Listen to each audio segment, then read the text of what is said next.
Janasena Telugu Desam party పొత్తుతో మొట్టమొదట wicket తెనాలే అన్నటువంటిది అందరికీ తెలిసిందే. ఎందుకంటే నాదెళ్ల మనోహర్ తెనాల నుండి పోటీ చేయాలనుకుంటున్నారు. ఆయనకి ఆ సీటు కన్ఫర్మేషన్ అన్నటువంటిది.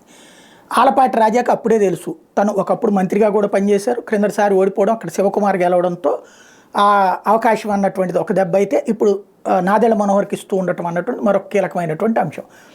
ఇక్కడ దాంతో నిన్న ఒక మీటింగ్ పెట్టి ఆయన గట్టిగా హడావిడి చేయించారు.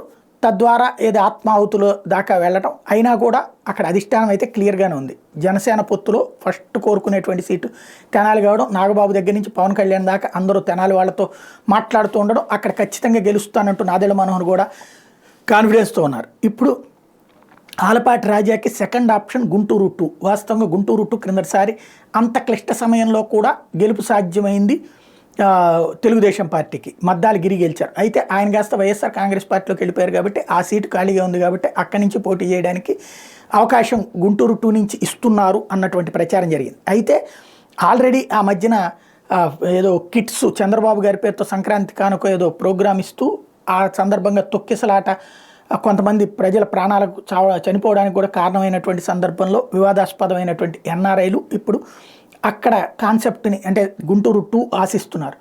ఓ పక్కన ఉయ్యూరు శ్రీనివాస్ గుంటూరు సీట్ని ఆశిస్తున్నారు. ఎన్ఆర్ఐ డబ్బులు భారీగా ఖర్చు పెడుతున్నారు. ఇప్పటికే చంద్రబాబు గారి పేరుతో కిట్లు సంక్రాంతికని, దసరాకని, లేకపోతే రంజాన్కని, క్రిస్మస్కని పలు దానాలు చేస్తూ వస్తున్నారు. ఆయన అదే సీటు ఎక్స్పెక్ట్ చేస్తున్నారు. లోకేష్ ఆశీస్సులు ఉన్నాయని చెప్పుకుంటున్నారు.